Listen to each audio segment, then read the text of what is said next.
Hello, hello, hello. Welcome, everyone. We're going to wait just a moment while everyone is joining us.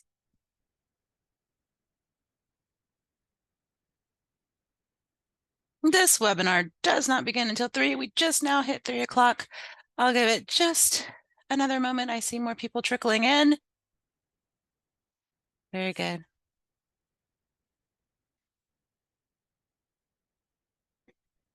And let's go ahead and kick this thing off. Hello, everyone. Welcome, first gen students. So excited to be here. My name is Rashenda Hutchison. I am an assistant director in the Financial Aid and Scholarships Office. I will be giving you your financial aid presentation today. We're going to talk about everything that you're going to need to know about financial aid. Now, the Q&A feature, I do not believe that it's set up, but I'm going to be giving you a lot of good information. And then at the end, we'll go over like some of the key things just one more time to make sure you have it together. So let's go ahead and get this thing started. So the first thing I want you all to understand is a little bit of something about our financial aid timeline. Yes, right now we are sending out financial aid offers. You may check your email and you may find that your financial aid offer is already out there. If you are looking and you don't have one yet, don't panic. There are still a few populations that we are setting up now. So they are rolling out. The way that you're going to know that your offer is ready for you to review, you're going to get that email notification from our office. You all, if there ever is anything that I need from you, I'm going to send an email to your UCSD email address. It is hugely important that you're checking that on a regular basis, okay? So first things first, financial aid offers are going to be coming out. You brand new students will get the opportunity to start enrolling in your classes. Eventually, once we get a little bit further on, fees are going to show up for you on your Triton Link account. Now, when you see these fees, it's going to be a little bit scary, like, oh no, I owe a bill. But if you are receiving financial aid, I don't want you to panic. I don't want you to stress. There is going to be a little box. It's called a pending financial aid box, and it's going to show up for you, and it's going to show you exactly how much financial aid is going to pay out towards those fees. Okay. When you first get this billing statement, it's going to give you like a few weeks before it's due. So you don't have to panic right away. Know that things are going to be in place and financial aid is going to pay out prior to that fee deadline date. If there is anything left over for you to pay, that's what you are going to pay by the fee deadline. Only if there's something left over for you to pay. If you have more than enough financial aid, then guess what? You're going to get a refund because you have financial aid that has covered all of your fees and then some. In that case, whenever you get a refund, that money is going to hit your account by the first day of the quarter. That is our goal. This happens each and every quarter. So I want you to keep this in mind. At the beginning of winter, we're going to be experiencing the same thing. You're going to enroll in your classes. Your fees are going to come out. You're going to get that bill. You're not going to panic because you're going to know, oh, my winter financial aid is going to come through. It's going to pay off some money. If I have something remaining, I'm going to pay that by the deadline date. If I'm going to get a refund, I'm looking for that by the first day of the quarter. Same thing in spring. And that's the way it's going to go. So keep that in mind. You're going to get hit with the bill, but you don't panic because you know financial aid is going to come through. Now, we are putting out the offers now. And the way that you're going to go about viewing your offer, you're going to start from my Triton link. And you want to go to financial tools. And then you want to go down to financial aid. You want to choose the 25-26 school year. And then that's how you get in. This first section that we are going to present you with is a little bit of something called our required documents and tasks section. Hugely important. If you have something in here, you want to get it done because you want to make sure that everything is done so your financial aid can pay out on time. In this case, this student needs to manage their awards. That means they need to go through it and go through the review process. And it also has a message here about the student health insurance plan. All students are being billed for UCSD student health insurance. Now, if you have your own health insurance plan, you can definitely waive out of it, and then you don't have to worry about that cost at all. We'll talk a little bit more about that. That's actually handled through the Student Health Services Office, but our office will handle financial aid for student health insurance. Now, the next section that comes into play is important information. I want to point out a few things here. First, the first thing that you see is enroll in direct deposit. Students, you guys are all brand new. And it is important that you go in and that you set up your direct deposit account. The direct deposit account is basically the way that we are going to give you money. We can never take any money from your direct deposit account. We're only going to be able to put money into that account. It is the fastest way for us to refund you money. You would get a refund in 2 to 3 business days. If you do not have direct deposit set up, a paper check gets mailed out. It takes about a couple of weeks for you to receive it. If it's going to the right address, it's just a lot of drama. You can avoid that by going online, setting up your direct deposit account now. Now, if you are a student and you want your parents to be able to call in and receive help from our office, you want your parents to be able to have a participating role in your financial aid, you would want to fill out the consent to release form. Now, this is going to be required for us to be able to freely give all information to your parents if they call or if they're on Zoom or if they come into the office. If we do not have a consent to release form on file, then we are going to be very vague with our answers to your parents. It's like, yes, financial aid will pay at the beginning of fall versus, yeah, you know, $1,800 is going to be coming out. You're going to get a refund of this amount. It's a big difference. So if you want us to be able to communicate with your parents like that, then you're going to fill out that consent to release form. It's out there right now. You can complete it right now. We also provide you with a few other links. One of those links is to my website. One of them talks about some forms. And then we also provide parent loan instructions here. If a parent is interested in applying for a parent loan, this is where you could come. You could click right on that link and it's going to take you right where you need to go. At the very bottom, you will always be able to find a link to our document submission tool. This is your way of uploading documents to present to our office. So this is how we collect documents from students. If you have, you know, an appeal that you want to get processed, you're going to go online to that document submission tool, pull up your appeal form and provide your supporting documentation that way. So all of this is going to be available for you. It is the very first thing that you're going to see when you go into your financial aid offer. And those links stay up the whole year.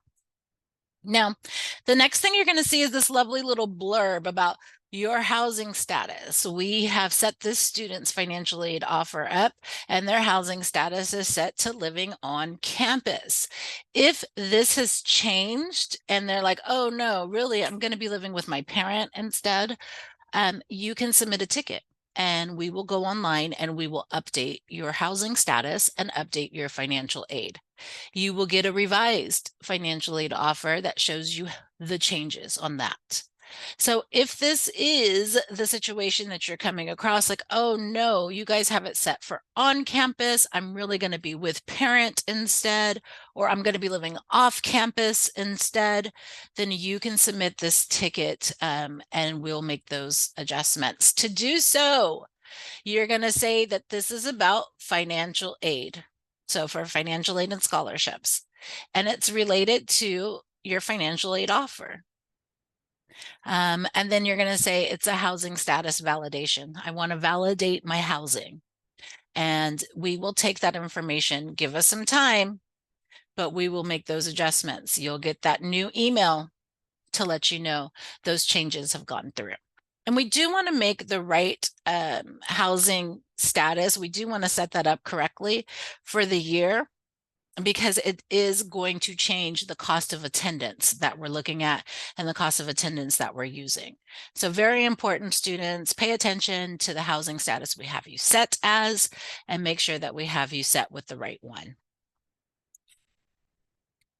All right, this is what that financial aid offer looks like. It looks a little crazy, but it's not. It's not so bad. Let me explain how it works. On the left-hand side and going down in this first column, you're going to see the type of financial aid that is being offered. So the student has Cal Grant, they've got work study, they've got this Pell Grant, a Pathway Grant, a UC Grant. I see some loans on here. So this student has a full package. In our next column, you're going to see the offered amount, and then you're going to see the accepted amount. So for this very first award, the Cal Grant, we see that this student has been offered $14,000 in Cal Grant, but it is not accepted. When your money is accepted, it is going to automatically pay out.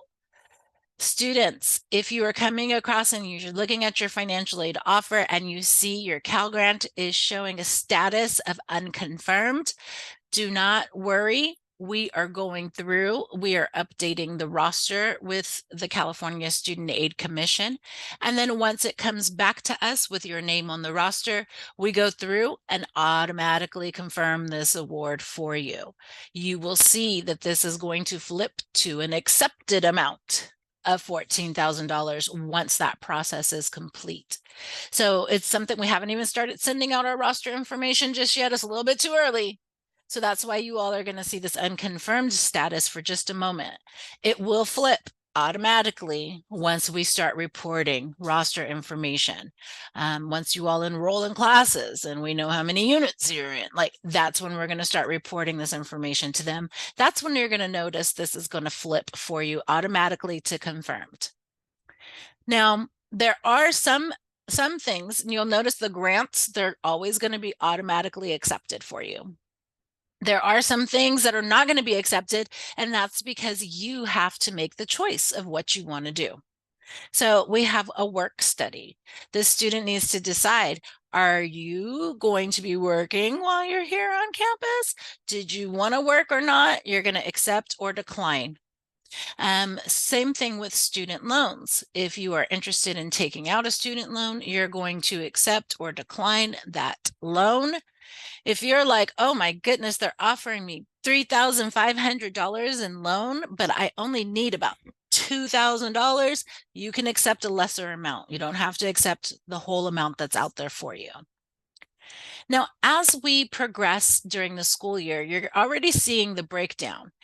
The $14,000 Cal Grant is going to pay $49.78 in fall, $49.78 in winter, and $49.78 in spring. That is how all of your financial aid is going to be set to pay in thirds. You get a portion of it for each quarter. Okay, so the way that this is going to work, once fall happens and we pay the fall amount, if you look over to the right, that total paid column is going to start to get filled in. So you're going to see, oh, the fall amount has paid out. This is something you're going to come back to throughout the school year. Okay. Not that you have to make more decisions and change anything. Once you've accepted or declined something, you've done it for the year already. But this is where you could keep track to see the total amounts that have paid. Now, the last thing that I want to point out for the parent loan, notice there isn't an option on the side for them to select and say they want to accept or decline it. Instead, there is a link that says how to apply. Parents would click there.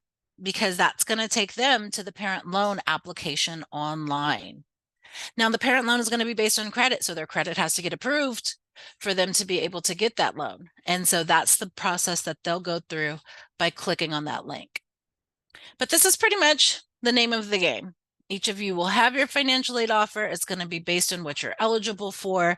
It will show you how much is going to pay in the fall, how much is going to pay winter and spring. And you're just looking at this and you're deciding, okay, do I have enough money to cover all of my needs? If I don't have enough money, do I need to tap into a student loan? If I do need to tap into a loan, how much do I really need? These are the things that you're deciding as you're reviewing your financial aid offer. Now, if you are confirming your offer and you're all done and you're clicking on that orange button to confirm and submit your selection, there's going to be a reminder, and that reminder is going to tell you to go back to the previous page because you're going to have some new things that are going to show up in the required documents and tasks section. Those new things are going to be an entrance loan counseling. You will have to complete that if you are taking a federal student loan. And you will have to complete a master promissory note if you are taking a federal student loan. These things are required before they're ever going to send any loan money here to the school. It is very important if you are accepting a loan that you go right back in and that you complete these documents right away so that they're done and your loan money will be ready, set, and sent to the school on time. I have seen this delay a lot of students from receiving financial aid money. And it's like, oh, you were supposed to do that master promissory note months ago. Your money could have been here months ago if you would have just done that.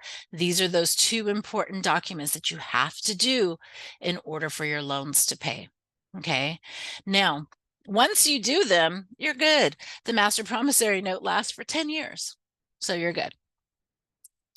We're going to tell you we want you to accept your financial aid at least 10 days before that billing due date. So you guys are going to get the bill. It's going to be like, oh, on such and such a date, this is when your fees are due. Please accept your financial aid prior to that, at least 10 days prior to that. Why? Because we need to make sure that your master promissory note comes in if you're taking out a loan, that you've done your interest loan. Like all of these things need to be in place so that your money can pay out on time. If you accept, this is really the only time that you have to go in and accept your aid at the beginning of the school year. Remember, you're accepting it for the whole year. So you only do this process one time. We talked about unconfirmed Cal grants. So if you're seeing an unconfirmed Cal grant, and if you're really, really worried and you didn't even take anything that I just said to heart, you can go online to CSAC's website. What you're going to be doing is go to webgrants.csac.ca.gov. You just want to make sure that our school code is listed. As long as you listed UCSD first on your FAFSA application, then for sure we're going to be listed as your school of attendance. If you didn't do that, then you may want to update and make sure that they know that you are really attending UCSD. So you can go in and do that right now, put that out there, make sure everything is lined up so that when we do start collecting roster information, your information comes over. All right, let's talk loans, guys. Let's talk about the loans. Now, loans is another form of financial aid. A lot of times they get a bad rap, but honestly, if you do not have the money to pay right now, it's kind of a good option because with these student loans, you're not going to pay on anything until 6 months after you're done with school or 9 months after you're done with school, depending on the type of loan.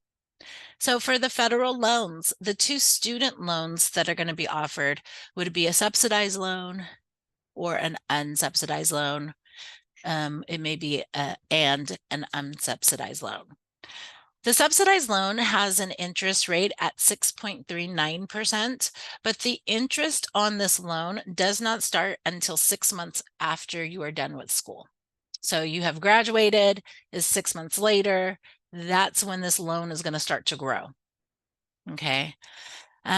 The unsubsidized loan has the same interest rate, but it starts to grow immediately while you are in school. So let's say you take out a loan right now, and let's say that loan is $1,000. But after you, it starts to grow right now, and it's growing. After you are done with school, 6 months after you are done with school, that's when you start making payments on that loan. That loan is not going to be $1,000 anymore. It's going to be like $1,050 because it's been growing that entire time. So that's the difference between your subsidized and your unsubsidized loans. Those are automatically offered to students. They are not based on your credit. This is like one of the easiest loans for you to get. Our rule of thumb is you do not want to borrow if you don't have to borrow. Just because they're going to be offered to you doesn't mean that you need it. You may not need it. You may need a portion. It just depends. Now, the parent loan. The parent loan has an interest rate of 8.94%. And the interest on that loan is going to start immediately while the student is in school.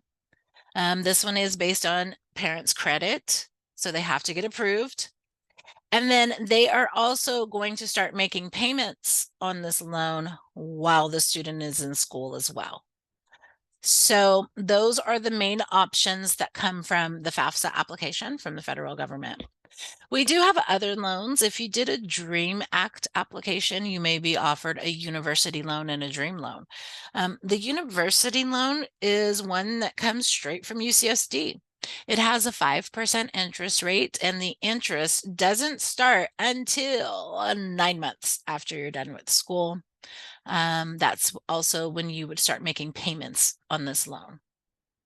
And then if you are a DREAM student, you may be offered the DREAM loan. This has the same rules and regulations as our subsidized loan. No interest while you're in school. Interest doesn't start and payments do not start until 6 months after you are done with school. All right. That's the other thing. If you stop going to school, let's say you do a year and then you just stop, well, then guess what? Now you've gone into this period where you have to start making payments.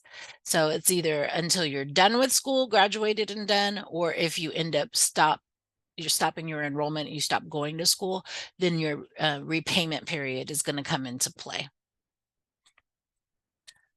All right, we have our lovely cost of attendance.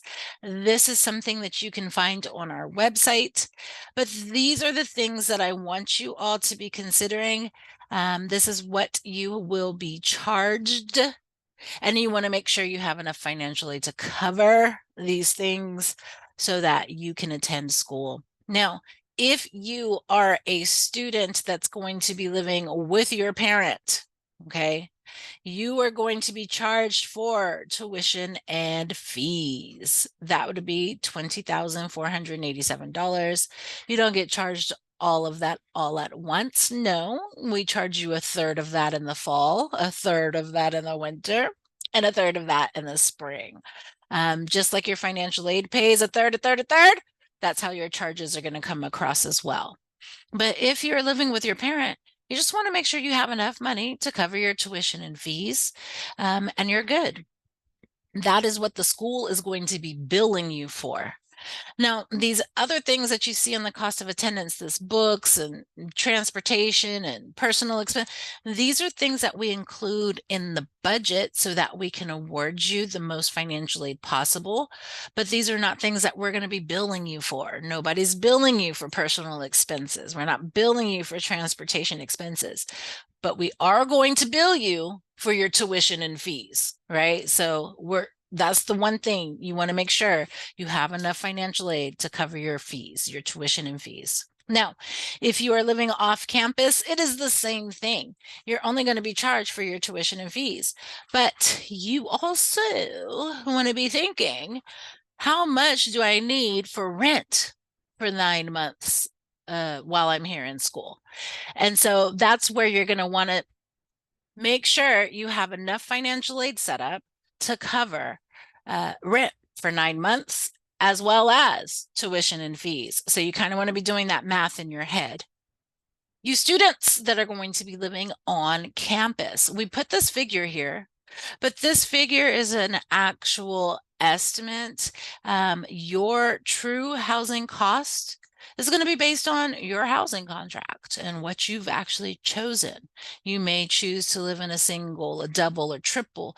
Those things will fluctuate the cost that you're going to be charged for housing. In any event, you can use this figure to come up with an exact estimate of how much financial aid you're going to need. So you make sure you have everything covered.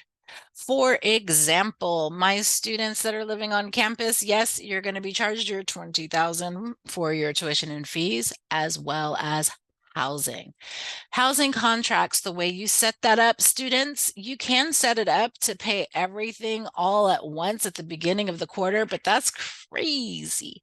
What you would want to do is make sure you set it up so that they're charging you quarter by quarter by quarter. Why? Because we pay financial aid quarter by quarter by quarter. So we'll be able to help you cover some of those housing charges as well as the tuition and fees. So this is kind of the things that you want to be looking at when it comes to that cost of attendance. You can find that on our website, but this is what you want to be reviewing right now. And you want to take that into consideration next to your financial aid offer and see, okay, how much do I have? How much do I need to make sure I get this covered? Work study, let's talk about it. If you are an ambitious student, no, if you are wanting to work and earn some money while you are here in school and you've been offered the work study award, you want to tap into it and accept that offer. If you accept that offer, that doesn't mean that you have to work. It just means that you're set up to work. Now, the way that the work study program works, let's say you get a job on campus at Starbucks, and let's say Starbucks is paying you $20 an hour. Well, really, Starbucks is only paying you $10 an hour, and the work study program is paying the other $10 of your salary. So work study employers love work study students because they're not paying them, as much as a regular employee. This is a really great benefit for you students.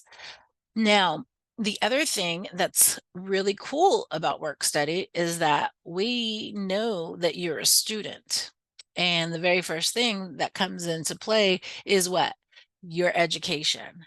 So a lot of these jobs, work study positions, they're going to work around your class schedule and set you up with hours around that, which is a benefit you don't necessarily get at every job or any other job, honestly. You could have the opportunity to work on or off campus. There's positions everywhere. Pretty much every office, every lab, every shop, food place on campus, like everything has a work study position. So there's a lot of them available. If you are interested in working, I encourage you to do it now.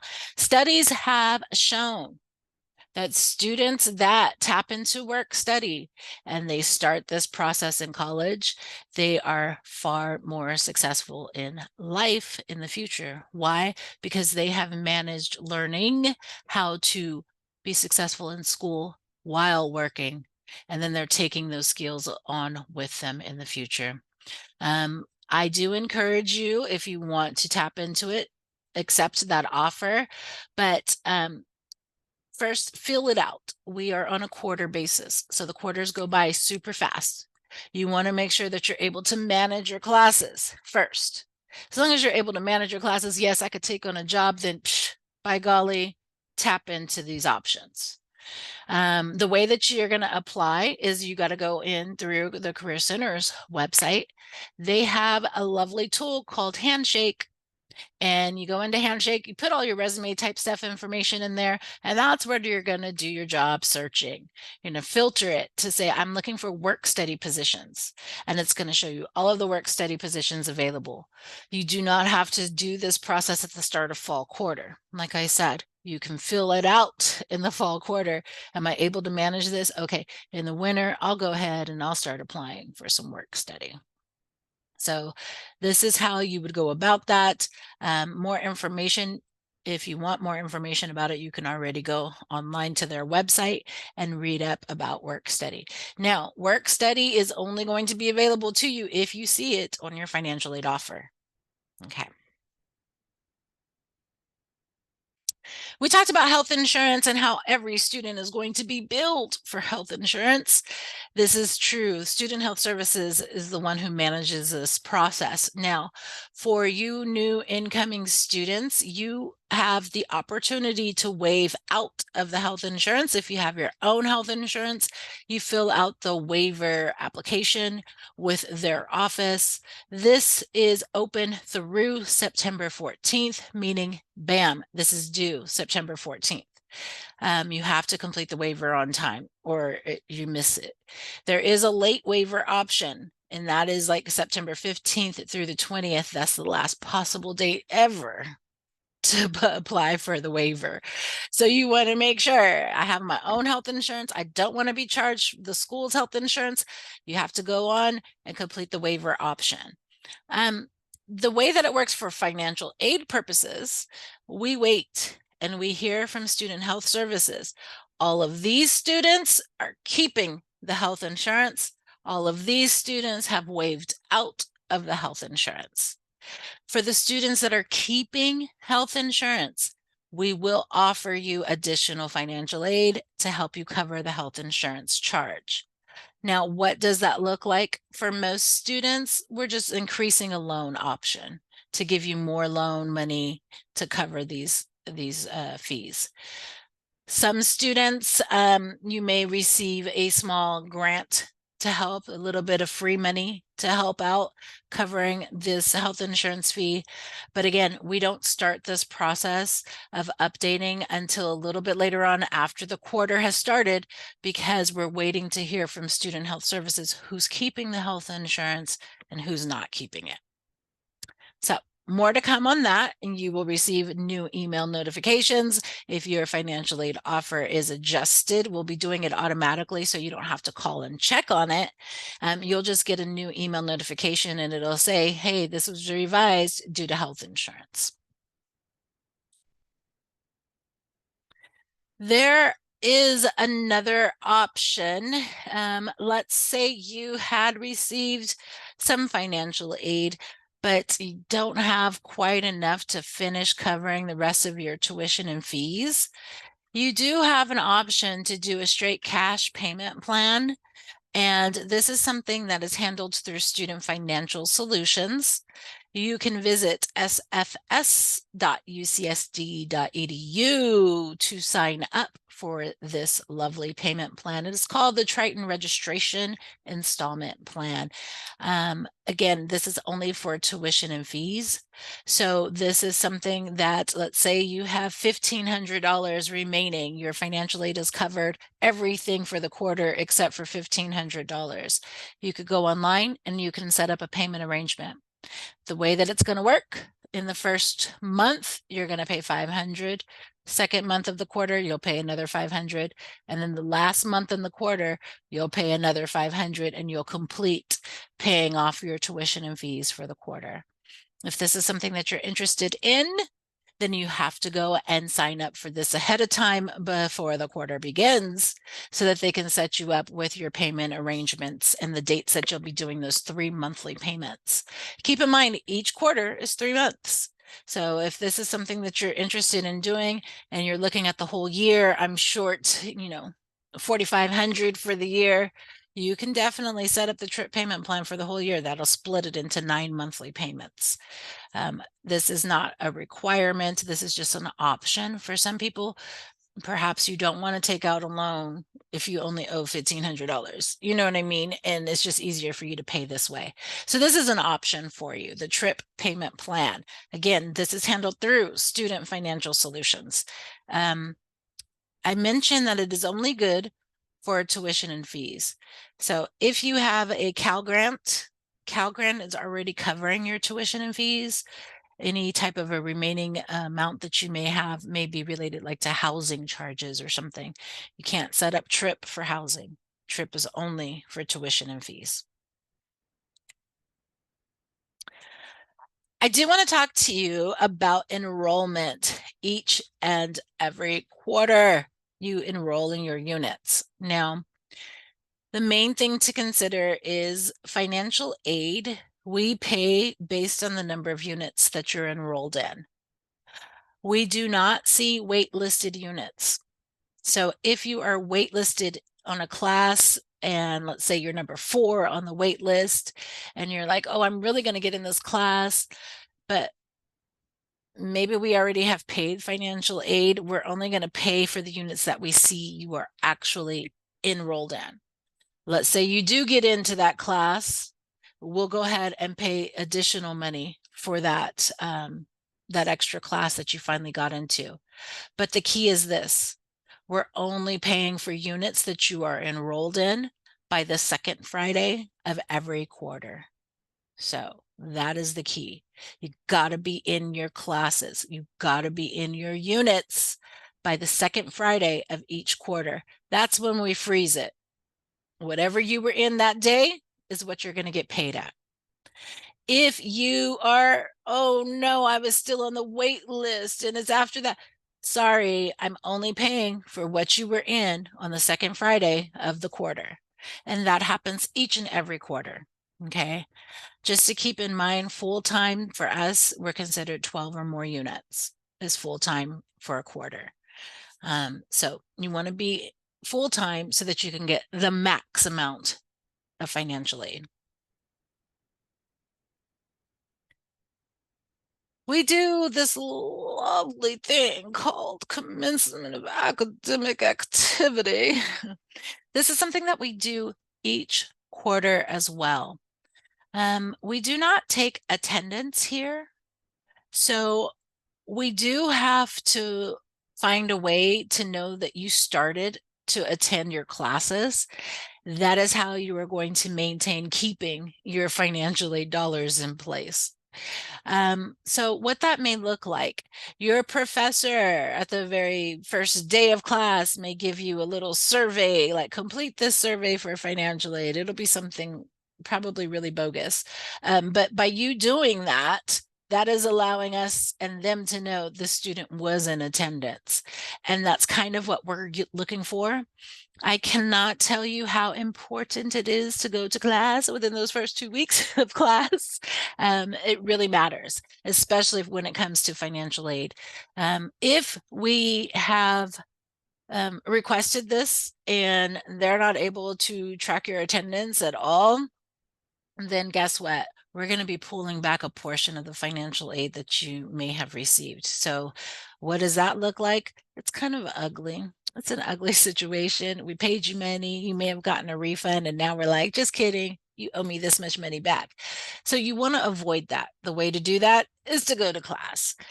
This is something that happens every single quarter. Notice the second Friday of the quarter, hugely important. So you need to be in attendance through, that period so that we can verify that you were really in attendance. You get to keep all of your financial aid. All right. This one is deep. This is SAP, satisfactory academic progress. You guys, you have to maintain these things in order to continue to receive your financial aid. Let's break it down a little bit. GPA, you must be having a cumulative GPA of 2.0 or higher. What does cumulative mean? I'm looking at your overall GPA, fall, winter, spring, not just your fall GPA, not just your winter and the whole overall yearly. What's your cumulative overall GPA? And it needs to be above a 2.0. 2.0 or better, you're good to go. We say that you have to meet PACE. PACE means that you're passing your classes. You're not just taking classes and withdrawing and just failing and failing. No, you're passing your classes. You're getting unit counts in there. As long as you are maintaining this, then you're good and you're going to continue to receive financial aid. And then the last thing is max time frame. You basically can get up to 258 units worth of financial aid. After that, we've got a little bit of an issue. So we have some things that we need to work out. What is taking so long for you to complete your program? These types of things will go into review. Now, every student that comes here, you start out in what we call good SAP status. You're in good standings. If you haven't taken any units yet, you're brand new. Hey, you're in good standings. You're going to get financial aid fall, winter, and spring. And then at the end of summer next year, we're going to decide, did you do a 2.0 or higher? As long as you did, you get financial aid good to go the next year. That's the name of the game. Now, if you have attended summer school and you're attending summer right now, prior to your first fall quarter, summer goes into play. And you need to make sure that you have at least a 2.0 GPA from your summer courses, because at the end of summer, we review. Did you pass? Did you do good that year before? If so, the following school year, you get good financial aid. So students, if you are attending summer school, you want to make sure you have at least a 2.0 GPA. Now, I will tell you this. It is not uncommon for students to fall short. There are some students, life happens. Something may have happened that really caused you to get off course. Maybe you're just not used to this fast pace environment. You're trying to get yourself adjusted. Like life happens, we get it. We know. The one thing that is super important to remember is that if you find yourself in a not eligible SAP status, you are going to have the opportunity to do a SAP appeal. Okay. You can still appeal and get financial aid in the next quarter. So the way that process would work, we would put out an appeal form online for you on our document submission tool. You would go in, you would complete your form. You got to get its signatures. You got to explain what was happening that caused you to go below a 2.0.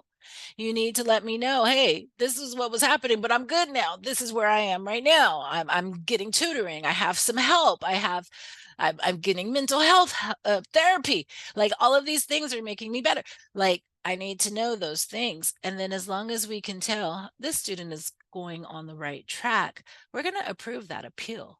Student, you will still get the chance to receive financial aid. But guess what? We're going to be like, hey, you're in a probationary status. So at the end of the quarter, I need to make sure that you did what we said you were going to do. As long as you did what you said you were going to do, you're good to go for the next quarter. And that's kind of how it will go until you're back off of the probation status and back into a good status. So SAP is a huge thing that happens. Sometimes it comes through and it really messes a student up because they forgot. Like, oh my gosh, I forgot I was supposed to be getting a 2.0 to keep financial aid. I really messed up. These things happen, guys, but we have an appeal option in place that can help you out. Just try to do your very best so that you don't fall into this situation. Now, sometimes your fall quarter, you may have a really low GPA. And then in winter, you're like, oh, bringing it up, you're bringing it up. And then spring, you got good grades in the spring. Your overall cumulative may still be above a 2.0. So like one quarter doesn't really damage you, as you know what I mean? You can pull it up in the next quarter and the next quarter. So those are the things that I want you to remember when it comes to satisfactory academic progress. We will be sending out reminders to students when you're getting to these situations where you're not eligible or you're becoming not eligible. This is why it is important to be checking email notifications from my office. Now, these are some important dates for you to keep in mind. Pending financial aid and that billing statement that I was talking about, don't freak out when you get this statement. Yeah, it's coming. September 3rd. That's when you're going to see that bill is coming out. It's going to say you owe 4,500. No, I don't know. It's going to say you owe some money. Don't panic. Okay. Remember, financial aid is going to kick in. September 14th. That is the waiver deadline for the student health insurance. So if you have your own health insurance and you want to waive out of it, you're going to go online and do that process by September 14th. Your fees are due on September 24th. We start school on the 25th. So tuition and fees are due on the 24th. Keep in mind, you got your bill on the 3rd, 21 days later, so 3 weeks later is when your bill is due. Okay. When you get that bill on the 3rd, just make sure your stuff is in order so you don't have to worry and you know your financial aid is going to come through and be applied before the fee deadline date. And then, of course, first day of class is September 25th. It's around the corner. That is when refunds will be issued. If you are a student that's going to be receiving a refund, you're going to be looking for that by the first day of class, as long as everything is in order ahead of time. I do want to point out some additional things. Financial aid is also doing revisions for health insurance a little bit later after the quarter starts. Why? Because we're waiting to hear from Student Health Services. We will go in. You may receive a revised financial aid offer that says, hey, we're doing this because of health insurance. So that would be happening like in the first couple of weeks of October through November, maybe through December. Housing for certain students, a select student population who say that they are living off campus. We do have a housing lease verification process. Housing lease verification process doesn't happen until like the second week of October. And at that time, if you're selected for this process, provide me with your lease agreement. I'm going to adjust your financial aid and you're good to go. Let's say maybe, oh no, I'm not living off campus, I'm living with my parent. At that point in time, you're going to notice they updated my financial aid because I didn't have a lease to provide. That process is going to happen a little bit after the quarter begins as well. There is also some lovely commencement of academic activity things that is going to be happening as well, right? So the second week of the quarter, we're like, was this student attending their classes or not? You may notice, oh no, I didn't attend that class and they didn't certify my attendance. I'm losing some financial aid. This is going to be happening in the month of October as well.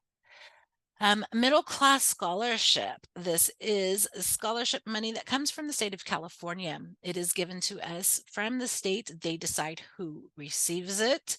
When we receive that roster, we will go back. We will be making revisions to the financial aid offers and automatically throwing that scholarship into play. Students, you do not need to call and ask about it. Know that it's going to happen automatically. The timing of it is probably going to be through November, maybe even through December before they're all awarded. So they'll be rolling out and you'll be getting a new financial aid offer once middle class scholarship has been added to yours if you are eligible for that. If you have veteran benefits, that is something that you want to set up with our registrar's office. We have a veterans coordinator there. All of your paperwork you want in order ahead of time, way ahead of time. Why? Because they're going to help cover your tuition and fees. So you want to make sure that that is in place prior to that fee deadline date as well. Again, that is handled through the registrar's office. International students. Now, for my international students, unfortunately, we don't offer federal aid. We don't offer like state aid or university aid. However, there are private loan options that are available for our international students.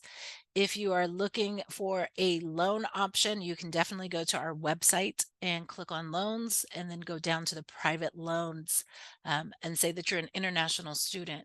You'll see the lenders that will come up. Those are the ones that you can apply for to help cover your fees. I talked a little bit about appeals, but let's really dive into this. Now, my appeals are going to be available for you on the document submission tool. Remember to get there. You can always go back to your financial aid offer, and then there's always going to be the link right there at the bottom. And you're going to get into that document submission tool. And if you need to submit appeal, you will go in and say, I want to do this appeal, and then provide your documentation and your appeal form. Special circumstance and cost of attendance appeals are going to become available August 1st. So, like next week, actually. Special circumstances are those appeals that are for those families who may have had some changes. So, our FAFSA applications are done with 2023 income information, but we're living in the world in 2025. And let's say that right now, my parents were balling in 2023. They made so much money, but now my mom isn't working anymore and my dad has less hours. So they're making much less in 2025. That is a reason that you would do an appeal. And in that case, you would say, hey, we're making less income. Can you please review this? You provide us all of the documentation. We go in, we do a review, we can adjust your financial aid application and hopefully get you more financial aid money. That's the goal of our special circumstance appeals. So it is for a loss of income. It could be for a change in marital status. And, my parents are married and now they're divorced. We know life happens, things happen. It may be excessive medical expenses, like, oh my gosh, we had to pay all of this money we didn't even know. These are the reasons that you can do a special circumstance appeal. Now, additionally, the cost of attendance appeal, that one's a little bit different. This one is, you guys all seen the cost of attendance where it's like tuition and fees and books and supply. Let's say that you're living off campus and you're like, whoa, I'm paying way more than what they're saying living off campus should be. You can request a cost of attendance appeal and say, hey, I have more expenses. Provide us with that documentation. We can increase your cost of attendance and offer you additional loan money. So that's an option for some students.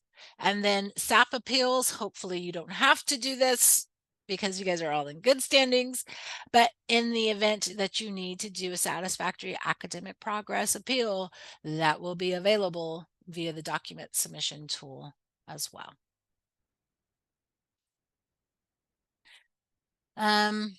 Every year you got to do the FAFSA, guys.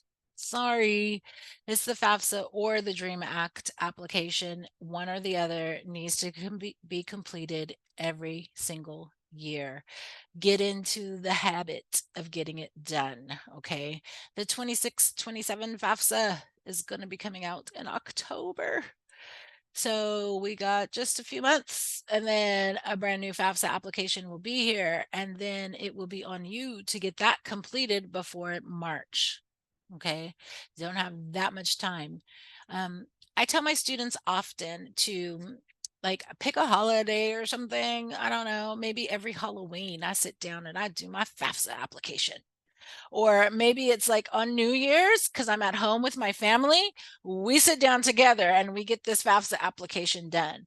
But you want to choose a time period between October and before March 2nd to get it done. It's so important that you do your application on time before the deadline date, before the priority deadline date. Yes, if you do it after that, yes, you can still receive financial aid, but it may only be loans. Versus, oh my gosh, I did my application on time. Now I'm eligible for all the free money. Like these are the reasons that you do your application on time every single year. So again, it comes out in October. You want to make sure you get it done before March. Now, if you do not follow us, I do not know what you are doing, but we are online and we are putting out information constantly about all the things that are happening in our world of financial aid.